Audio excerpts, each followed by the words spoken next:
நீங்கள் பார்த்துக் கொண்டிருப்பது நமது கேப்டன் டிவி. இளைஞர்களின் இதய துடிப்பு. தொடர்ந்து இந்த படத்துக்கு backbone support and pillar இருந்து பிஜிஎம்ல கலக்கி இருக்கக்கூடிய மியூசிக் டைரக்டர் ஜிப்ரான் அவர்களை ஒரு சில வார்த்தைகள் பேச அழைக்கிறோம்.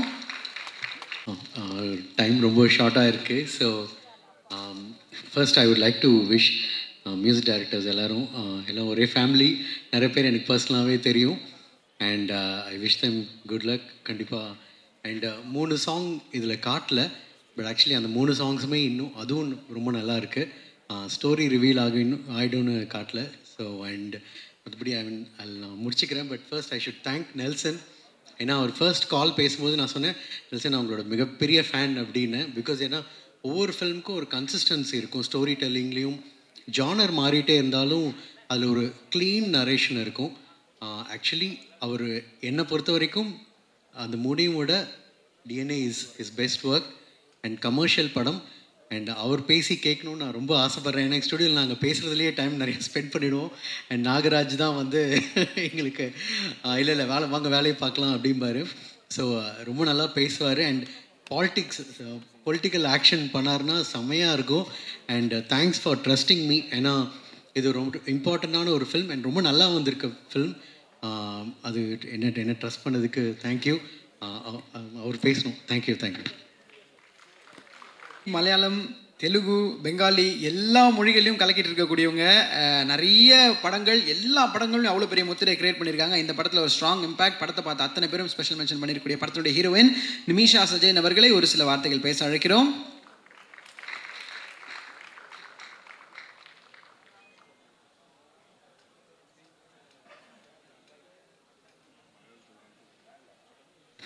எல்லாருக்கும் வணக்கம். First of all thank you so much for coming and supporting us. DNA படம் ரொம்ப ஸ்பெஷல் படம் எனக்கு. I would like to thank my director Nelson sir for trusting me with the character. Divya is very special. She is love. എനിക്ക് കുറച്ച് challenging ആയിരുന്നു character. So thank you so much for supporting me throughout the journey. Atharva, thank you for being a wonderful co-actor, and I'm so excited for the audience to see the magic that you have created on screen. Ramesh Anna, my favorite human, incredible actor, and all the cast and crew for all the support.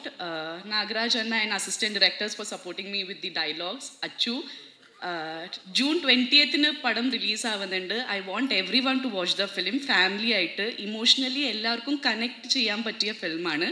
So please do watch the film and support us. And thank you so much for supporting me throughout the journey. And ആദ്യ Tamil movie തൊട്ട് ഇതുവരെ നിങ്ങൾ എല്ലാവരും എന്നെ കുറേ support ചെയ്തിട്ടുണ്ട്. So ഈ മൂവിയിലും ഞാൻ ആ സപ്പോർട്ടും ബ്ലെസ്സിങ്സും പ്രതീക്ഷിക്കുന്നു. Thank you so much. அடிப்பொலியானோ. Thank you so much. அவர்களை தொடர்ந்து அடுத்து 2 நபர்களை பேச அழைக்கிறோம். நமக்காக இந்த ஈவெண்ட் எவ்வளோ. அனைவருக்கும் வணக்கம். First I would like to thank Ambeth Kumar sir, அவர் constituency MLA, for inviting me here. யூஸ்வலாக இந்த மாதிரி பெரிய ஆடியோ லான்ச்க்கு எல்லாமே வந்து ஒரு பெரிய செலிப்ரிட்டிஸை கூப்பிட்டு தான் வந்து பார்த்துருக்கோம். But thank you sir for inviting as. அப்புறம் வந்து சினிமாவெல்லாம் வந்து நாங்கள் ஒரு ஸ்க்ரீனில் மட்டும்தான் பார்த்துருக்கோம். ஸோ அதை தாண்டி இவ்வளோ பேர் வந்து அது பின்னாடி வந்து ஹார்ட் ஒர்க் பண்ணியிருக்காங்கன்றது வந்து பார்க்கும்போது ஒரு பெரிய மேஜிக்காக இருக்குது. அண்ட் ஒரு எக்ஸாம் எழுதி கிளியர் பண்ணிவிட்டு ரிசல்ட் அந்த பிடிஎஃப்ல வர மாதிரி தான் இருக்குது. இவ்வளோ பேரோட ஹார்ட் ஒர்க் வந்து அந்த படம் ரிலீஸ் ஆகிற அன்றைக்கி தான் வந்து அப்படியே ஒரு பதட்டமாக இருக்கும்னு நினைக்கிறேன். And teaser and songs has come out very well. I am wishing all the best for the team. Thank you sir.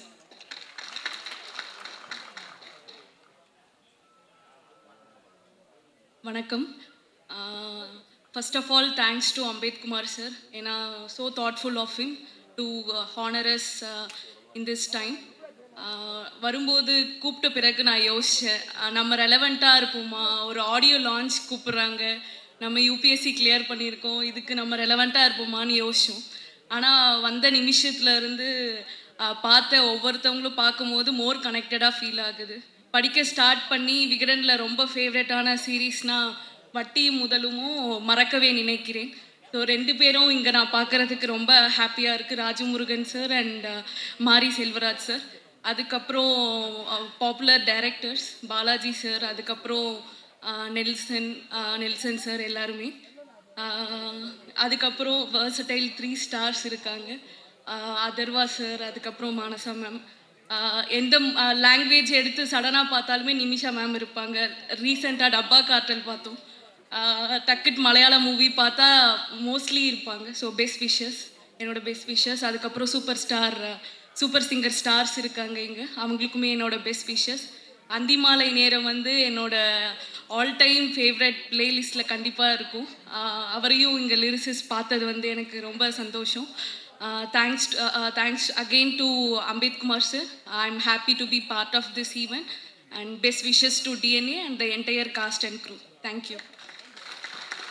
அப்படின்லாம் அக்கா தங்கச்சி பேசாமல் ஐபிஎஸ் எந்து ஐஎஃப்எஸ் உண்டு அப்படின்னு பிரித்து எடுத்து இவங்க 2 பேருக்கும் கண்டிப்பாக ஒரு பெரிய கைத்தட்டல் கொடுக்கணும். ஏன்னா அவங்க கடந்து வந்த பாதையும் அவங்க எத்தனை பேருக்கு இன்ஸ்பிரேஷனாக இருக்காங்கன்றது அவர்கள் கடந்து வந்த அத்தனை விதக்கும் தெரியும். ஸோ அந்த தொகுதிக்கும் மக்களுக்கும் இன்ஸ்பிரேஷனாக இருக்கிறது பெரிய பெரிய நன்றி.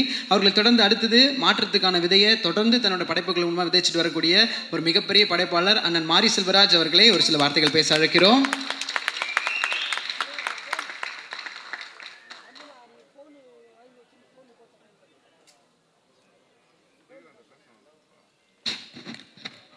எல்லாருக்கும் வணக்கம்.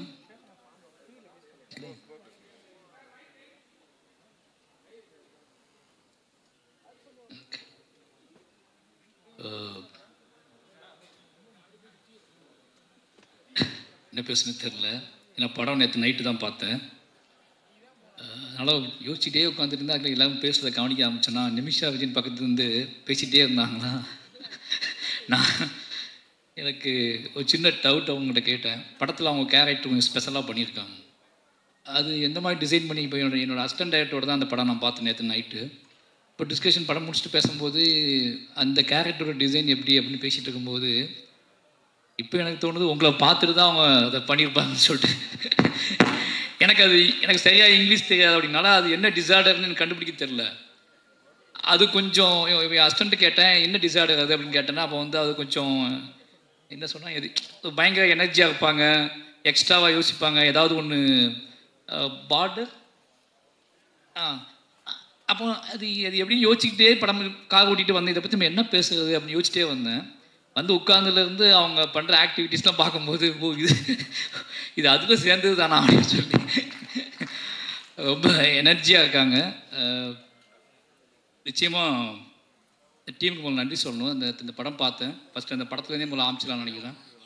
நெல்சன், எனக்கு நெல்சன் பழக்கம் வந்து நான் அந்த நெல்சனுக்கு கால் பண்ணதுக்காக ஒன்று இந்த நெல்சனுக்கு கால் பண்ணிட்டேன். ஃபோன் அடிச்சுட்டு யோ எங்கேயா இருக்கு அப்படின்னு கேட்கும்போது மாதிரி நான் நெல்சன் பேசுகிறேன் அப்படின்னா நம்ம நெல்சன் பேச மாட்டாப்ல அப்படின்னு. அப்புறம் இதில் நெல்சன் எனக்கு ரொம்ப பிடிக்கும். ஏன்னா ஒரு நாள் கூத்து அவரோட முதல் படம். பொதுவாக நம்ம என்ன நினைப்போம்னா 2 ஆப்ஷன் இருக்குது சினிமா நம்ம வந்து சூஸ் பண்ணுறதுக்கு. படம் 2 ஆப்ஷன் அப்படின்னா 2 வேரியேஷன் இருக்குது. ஒன்று ஃபைட், ஒரு என்ன சொல்கிறதுனா யார் என்ன சொன்னாலும் கேட்காம அடமெண்ட்டாக நம்மளோட கிரியேஷன் இப்படியாப்பட்ட கதைகளை சூஸ் பண்ணி அந்த கதைகளுக்காக ஃபைட் பண்ணி அந்த கதைகளை மேடை ஏற்றுறது, அந்த கதைகளை வந்து ஆடியன்ஸ்ட்டை கொண்டு போய் சேர்க்கறதுன்னு ஒரு விஷயம் இருக்குது. இன்னொரு விஷயம் எது வெற்றியின் பக்கத்தில் இருக்குது, எது வந்து சக்ஸஸாக இருக்குது, எது நம்மளை போர்ட்ரேட் பண்ணும், நம்மளை ஒரு டைரக்டராக நம்மளை ஒரு செலிபிரிட்டியாக எது போர்ட்ரேட் பண்ணணும்னு சொல்லி சூஸ் பண்ணி அந்த பக்கம் போய் நிற்கிறது, சம்பாதிக்கிறது. இந்த மாதிரி நெல்சனோட 4 படங்கள் எடுத்து பார்த்தீங்கன்னா ரொம்ப ஆச்சரியமாக இருக்கும். என்ன ஆச்சரியமாக இருக்கும்னா அவர் கதை ரொம்ப கனமான கதைகளை எடுத்துக்குவார். நான் நிறைய நாள் யோசிச்சிருக்கேன் அவரோட வயசு தான் என்ன, ஏன் அழகு அந்த ஒரு நாள் கூத்து பார்க்கும்போது எனக்கு வந்து அப்போ வந்து அவர் கூட பழகின ஃப்ரெண்ட்ஸ்லாம் எனக்கு ஃப்ரெண்ட்ஸாக இருந்தாங்க. அவங்க எல்லோரும் நெல்சன் பேசும்போது ஒரு சின்ன பையன் மாதிரி நினச்சிக்கேன் நான். அப்போ இவர் சூஸ் பண்ணுற கதைகள் எல்லாமே வந்து மான்ஸ்டராக இருக்கட்டும், இல்லை வந்து ஃபர்கானாவாக இருக்கட்டும், ஒரு நாள் கூத்துலாம் ஃபஸ்ட்டு படம் தொடங்கின விதமே வந்து ஒரு மெச்சூர்டான, இது ஒரு என்ன சொல்கிறது, இது வந்து இன்னொரு இப்போ உள்ள ஜென்ரேஷன் பார்ப்பாங்களாம், இப்போ உள்ள ஜென்ரேஷன் கனெக்ட் ஆவாங்களாம் அப்படின்லாம் யோசிக்காமல் ஒரு சினிமாவை நேர்மையாக அது நீ கனெக்ட் ஆகுது ஆகலை, எனக்கு ஒரு விஷயத்தை காட்டணும்னு தோணுது, அது இப்படி தான் தொடங்கணும்னு தோணுது, நான் அதை அப்படி தொடங்கணும். அந்த மாதிரியான மனிதர்களை இந்த மாதிரி விலகி நிற்கக்கூடிய அங்கங்கே அவர் கதாபாத்திரத்தில் ரொம்ப பிடிச்சது என்ன அப்படின்னா எல்லாத்துக்கும் இன்டீரியராக ஒரு லைஃப் இருக்கும். எல்லா கேரக்டர்ஸுக்கும் இன்டீரியராக ஒரு லைஃப் இருக்கும். வெளியே நம்ம எல்லாம் ஜாலியாக இருப்போம், ஆடுவோம், பாடுவோம், என்ன ஏதோ பண்ணுவோம். பொது புத்தி என்ன இருக்கோ பொது புத்தியோட கனெக்ட் ஆகி பொது புத்தி கூட ட்ராவல் பண்ணிகிட்டு இருப்போம். பட் இன்டீரியராக இருக்கிறத நம்ம வந்து பெருசாக எஸ்டாப்ளிஷ் பண்ண மாட்டோம். அது நமக்கு பிடித்தமான மனிதர்கள்ட்ட கேர்ள் ஃப்ரெண்டுகிட்டையோ இல்லை அவங்ககிட்ட கூட நம்ம மறைக்க ட்ரை பண்ணுவோம். அவருடைய 4 படத்துலையும் பார்த்தீங்கன்னா அந்த கேரக்டர்ஸ் அவரோட கேரக்டர்ஸ் இன்டீரியரான அவன் மனசுக்குள்ளே இருக்கக்கூடிய அந்த மனசுக்குள்ளே கேட்டுக்கிட்டே இருக்கக்கூடிய ஒரு பாட்டுக்கு அவங்க ஆடியிருப்பாங்க, மனசுக்குள்ளே கேட்டுக்கிட்டே இருக்கக்கூடிய ஒரு கேள்விக்கு அவங்க பதில் பேச ஆரம்பிச்சிருப்பாங்க, மனசுக்குள்ளே கேட்டுக்கிட்டே இருக்கக்கூடிய மனசுக்குள்ளே வந்து வரைஞ்சிக்கிட்டே இருக்கக்கூடிய ஓவியத்தை வெளியே காட்ட ட்ரை பண்ணுவாங்க. இப்படியாப்பட்ட கேரக்டர்ஸை அவர் க்ரியேட் பண்ணுறாரு. அது என்ன அப்படின்னா எங்கள் ஜென்ரேஷன் டைரக்டர்ஸ் தான் நெல்சன். எங்கள் ஜென்ரேஷனில் அவர் தனியாக இருக்கார். நான் நினைக்கிறது அப்படி தான் நினைக்கிறேன். அவர்கிட்ட வந்து ஒரு சோசியல் ரெஸ்பான்ஸ் இருக்குது, ஒரு சமூக பொறுப்பு இருக்குது. அதே நேரத்தில் அதை எல்லாத்துக்குள்ளேயும் நம்ம எல்லா தளத்துலேயும் இயங்கக்கூடிய, அது ஐடியாக இருக்கட்டும், ஐடி பீப்புளாக இருக்கட்டும், அது எஃப்எம் மாதிரி ஒரு இதுவாக இருக்கட்டும், ஒரு வீட்டுக்குள்ளே அடங்கி கிடக்கிற பொண்ணாக இருக்கட்டும், அல்லது மான்ஸ்டர் மாதிரி அந்த எல்லாத்துக்கும் அப்படி தனித்த அங்கங்கே விடுபட்ட தென்படக்கூடிய டக்குன்னு தென்படாத கேரக்டர்ஸ்களோட உள்ளுக்குள்ள இருக்கிற வாழ்க்கையை படம் பிடிச்சி காட்டுறதுல அவருக்கு எங்கேயாவது ஒரு மேடை கிடைக்காதா? ஏன்னா அவர்கிட்ட பேசினது இல்லை.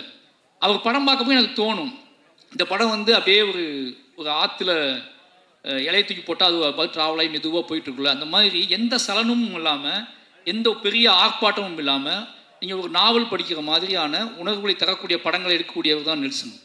நீங்கள் மான்ஸ்டரில் பார்த்தீங்கன்னா எப்படியான காமெடி பண்ணலாம், ஆனால் அதுலேயும் சென்சிபிளான காமெடிஸ் தான் பண்ணியிருப்பார். அதை வச்சுக்கிட்டு கோக்கு மாக்கெல்லாம் பண்ணியிருக்க மாட்டார். இது ஏதாவது ஒரு ஸ்டேஜ் கிடைக்காதான்னு நான் ஏங்கியிருக்கேன் அவர்கிட்ட டிஸ்கஸ் பண்ணுறதுக்கு, அவர் பேசுகிறதுக்கு. ஏன்னா இந்த தலை ரொம்ப முக்கியமானது.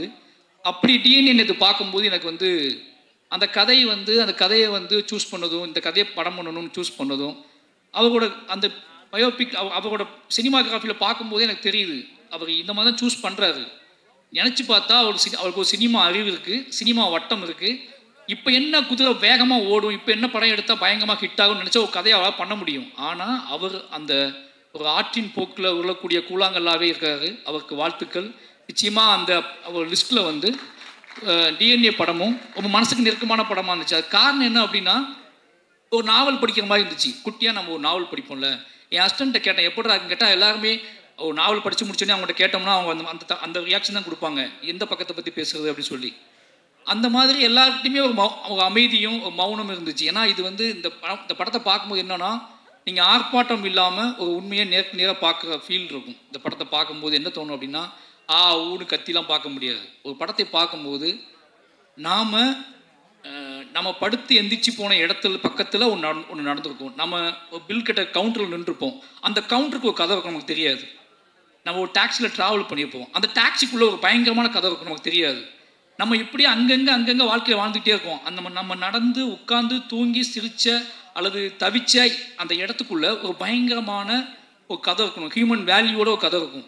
அந்த கதையை சொல்லக்கூடிய ஒரு படமாக தான் டிஎன்ஏ வந்திருக்கு. நாம் வந்து நம்பி போகக்கூடிய ஹாஸ்பிட்டல், நாம் நம்பி பேசக்கூடிய டாக்டர்ஸ், நாம் நம்பி விரும்பக்கூடிய நம்மளோட துணைகள், நம்மளோட உறவினர்கள், நம்மளோட காவல் அதிகாரிகள், இவங்க எல்லாத்துக்குள்ளேயும் கூடக்கூடிய கதையை வந்து அதை சென்டர் பாயிண்ட் பண்ணி அதுக்குள்ளே ஒரு வேல்யூஸை கிரியேட் பண்ணி இது நடந்தால் என்ன ஆகணும்னு இருக்குல்ல, இப்படியாப்பட்ட மனிதர்கள் வாழ்ந்துட்டு இருக்காங்க, இப்படியாப்பட்ட மனிதர்கள் இருக்காங்க, நம்ம எவ்வளோ ஹியூமனுக்கு வேல்யூ கொடுக்குறோமோ அதே மாதிரி ஹியூமன் வேல்யூவே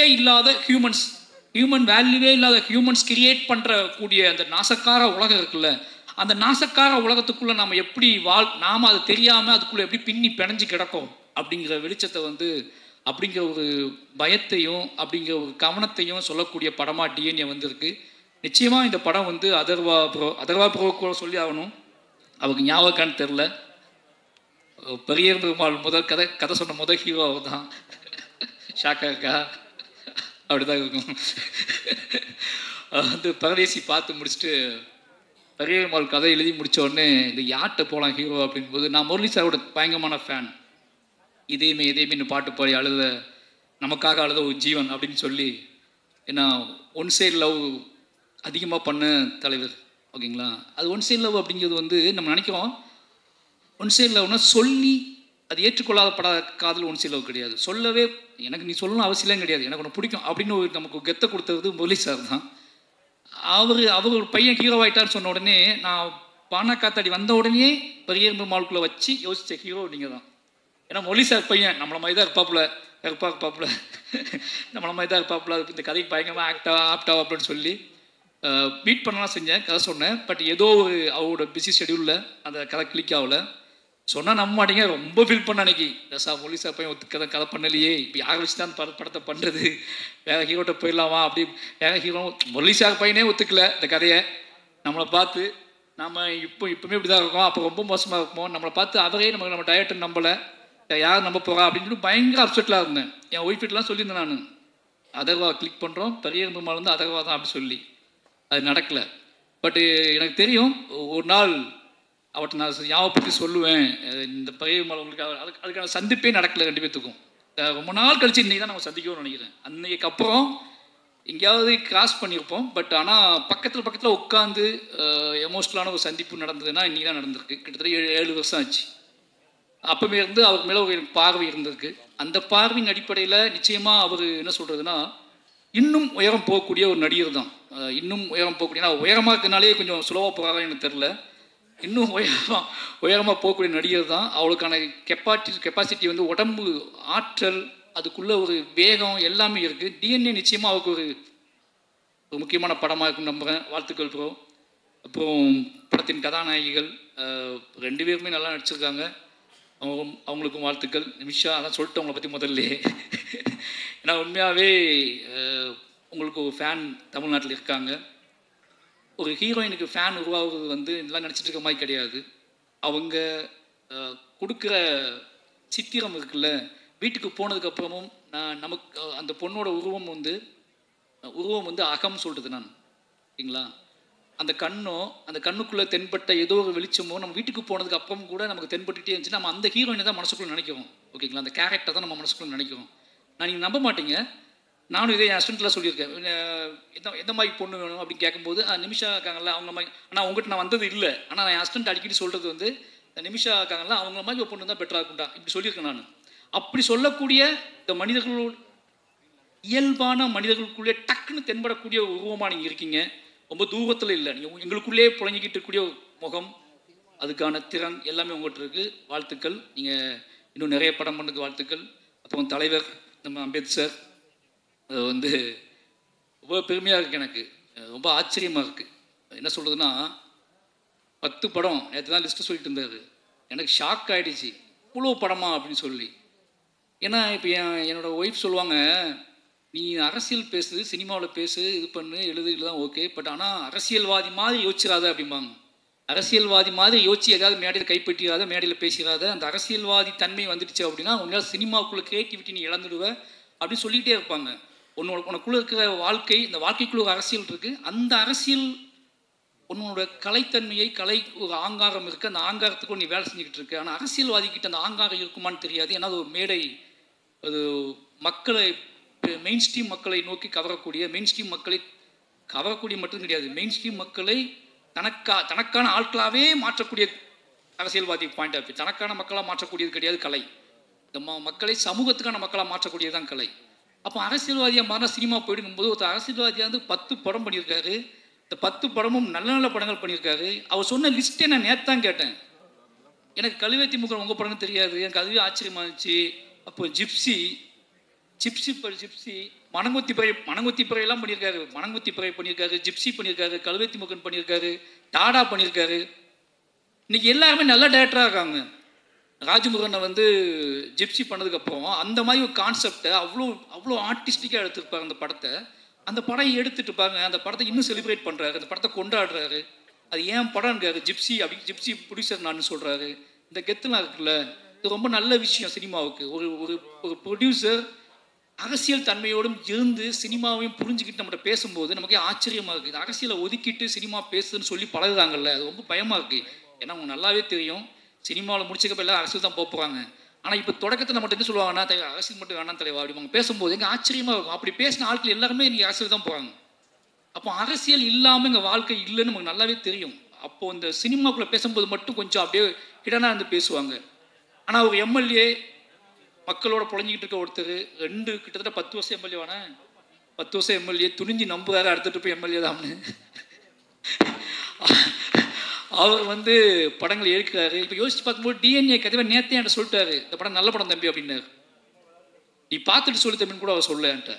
நீ பார்த்துட்டு தம்பி கூட சொல்ல, தம்பி நல்ல படம் நீ பார்த்துரு அப்படின்னாரு. அந்த தன் படத்தின் மீது ஒரு ஆங்காரமான நம்பிக்கையும் அதை பார்த்துருஎன்ன அப்படி சொல்கிற இருக்குல்ல, அந்த கெத்து இருக்குல்ல, இந்த ஒன்று எடுத்துருக்கோம் அதை பார்த்துட்டு சொல்லேன் அப்படிலாம் சொல்ல அவர். நான் நல்ல படம் எடுத்திருக்கேன், அந்த படத்துக்கு மட்டும் இல்லை இன்னும் முடிவு பெறாத படத்துக்குலாம் அவர் சொல்கிறாரு. ஒய்ஃப்னு ஒரு படம் வந்து பண்ணியிருக்கேன் தம்பி, செம்ம படம், அவன் எழுதி வச்சுக்கோ, நல்ல பெரிய டேரக்டர் ஆமான்னு சொல்கிறாரு. அப்போ டாடா டேரக்டர் சொல்கிறாரு, அவன் இன்னும் அவன் எங்கேயோ போய் மாட்டிக்கிட்டான், நான் தான் டேரக்டர் ஆக்கினேன், அவனை கூப்பிட்டு அடுத்த படம் கொடுக்கணும் ரெடி பண்ணணும்னு சொல்லி எல்லாத்தையும் பற்றி பேசிக்கிட்டு ஆளாக இருக்க. அப்படி நம்மளையும் பிடிச்சதாப்புல, நீ எப்போ சொல்லு அப்படிங்காப்புல. நான் சொன்ன போச்சு உள்ளே வச்சு பூட்டிட்டாங்க, சாவி யார் வச்சுருக்கானே தெரில அப்படின்னு சொல்லிட்டேன். என்னோட சாவியை யார் வச்சுருக்கானே தெரில, உள்ளே வச்சு பூட்டிட்டாங்க, நான் உள்ளேருந்தே படம் பண்ணிக்கிட்டு இருக்கேன் அப்படின்னு சொல்லிட்டேன். அதனால் ஒரு இந்த மாதிரி ப்ரொடியூசர்ஸ் கிடைக்கிறது பெரிய விஷயம். சூப்பர்ண்ணே, ரொம்ப நன்றி. ஏன்னா இந்த டீம் பார்த்தீங்கன்னா நம்ம எந்த ஃபங்க்ஷனுக்கு போனாலும் ஏதோ ஃபங்க்ஷனுக்கு போவோம், நம்ம படம் கிடையாது அப்படின்னு போவோம். அந்த ஃபங்க்ஷனுக்கு போய் உட்காந்துக்கப்புறம் தான் தெரியும், உட்காந்துக்கவங்க ஃபுல்லாக நமக்கு ரொம்ப நெருக்கமானவங்களாக இருப்பாங்க. அப்படி இந்த மேடையில் ஃபுல்லாக பாலசக்திவன் இருக்காரு. ஆனால் செம அடிச்சிருக்கீங்க, அது என்னமோ தெரில, உங்களை பார்த்துட்டு தான் எல்லா கேரக்டருமே இப்போ பாலசக்திவனை பார்த்துட்டு சில கேரக்டர்ஸ்லாம் உருவாக்குறாங்க. இந்த தோற்றத்தோட மனிதத்தன்மையோட இந்த ஒரு நேர்மை வேணும் அப்படின்னா அந்த நேர்மைக்கான தோற்றம் என்ன அப்படின்னா, அந்த நேர்மைக்கான தோற்றம் நெளிவு சுழிவோட குலைவாகவே யாரை பார்த்தாலும் உடனே கட்டிப்பிடிக்கிற, உடனே தோல் மேலே கை போடுற ஒரு உருவம் வேணும் அப்படின்னா பாலசக்திவனை கூப்பிடு அப்படிங்கிற இடத்துக்கு வந்துடுச்சு சினிமா. அப்போது சுப்பிரமணிய சிவாண்ணன் எவ்வளோ கோவப்பட்டார் பார்த்தீங்களா, யாராவது மாறினீங்க கொன்றும் அப்படின்னு சொன்னார்ல. அப்படி தான் படத்தில் அவர் தொடங்குற பாயிண்ட்டு, அவர் தொடங்கின புள்ளி, கடைசி போய் படம் முடியும் போது அவர் இருந்த இடம் எல்லாமே மாசாக இருந்துச்சுன்னு வாழ்த்துக்கள். இப்போ சேத்தன் சார், நிறைய பேர் இங்கே எல்லாருமே எனக்கு அப்போட இவர் அதிஷாவை பற்றி சொல்லி ஆகணும். அது ரொம்ப சந்தோஷம் எனக்கு. ஏன்னா இந்த மாதிரி ரைட்டர்ஸ் வரும்போது என்ன நடக்கும்னா எனக்கு ரொம்ப நம்பிக்கை இருக்குது. நம்ம படத்தை கேள்வி கேட்டு நிறைய படங்களை கேள்வி கேட்டு நிறைய படங்களை நிறைய படங்களை ஒன்று எதிர்பார்ப்பாங்க. அவங்க ரைட்டர்ஸாக மாறும்போது நாம் மற்ற படங்கள்கிட்ட என்ன எதிர்பார்த்தோம், அப்போ நம்ம படங்களுக்குள்ளே என்ன கொடுக்கணும் அப்படிங்கிறத முடிவு பண்ணி வேலை செய்யக்கூடிய எழுத்தாளர்கள் உள்ளே வந்தால் சினிமா நல்லாயிருக்கும். அப்படியே அதிஷா நிறைய படங்களை விமர்சிச்சிருக்காருன்னு நினைக்கிறேன். நிறைய படங்கள் என்ன படம் எடுக்கிறீங்க அப்படிலாம் பேசியிருக்காரு, ஓகேங்களா. நிறைய படங்களை கலாச்சி விட்ருக்காப்புல. இன்றைக்கி அவர் படம் எடுக்க வந்திருக்காருன்னா அந்த எல்லாமே மனசுக்குள்ள ஓடும், ஓகேங்களா. அப்போ எல்லாம் மனசுக்குள்ள ஓடுங்கும்போது என்ன வேண்டாம், எது இந்த சமூகத்துக்கு அவசியமற்றது, இது சந்தோஷமாக இருக்கலாம், ஜாலியாக இருக்கலாம், ஆடலாம், பாடலாம், கொண்டாடலாம், காதலிக்கலாம், ரொமான்ஸ் பண்ணலாம், எதுவும் பண்ணலாம். ஆனால் எப்படி இதை கொடுத்துடக்கூடாது அப்படிங்கிற தெளிவும் ரைட்டர்ஸ்ட்டு இருக்குன்னு ஆகணும். அவர் எதை நம்ம புஷ் பண்ணி கொடுத்துடக்கூடாது அப்படின்னு சொல்லி அவர் அந்த படத்தில் வேலை பார்த்துருக்காங்க. எனக்கு இப்போ தான் தெரியும்.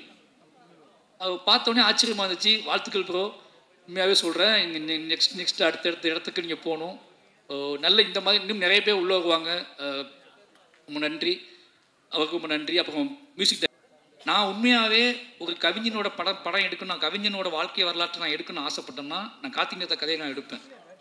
ஏன்னா தமிழ் வாழ்வோட கொந்தளிப்பு, ஏமாற்றம், அவமானம், கனவுகள், என்ன சொல்கிறது, ஒரு நிதானமற்ற தன்மை, ஏக்கம், வெறி, எவனுமே இந்த உலகத்தில் எனக்கு வேணாண்டா அப்படின்னு நினச்ச ஒரு வாழ்வு, இன்றைக்கி எல்லாருமே எனக்கு வேணும் அப்படின்னு நினைக்கிற விருப்பம், இது எல்லாமே நிரம்ப பெற்ற ஒரு கவிஞன் கார்த்திக் நேத்தா.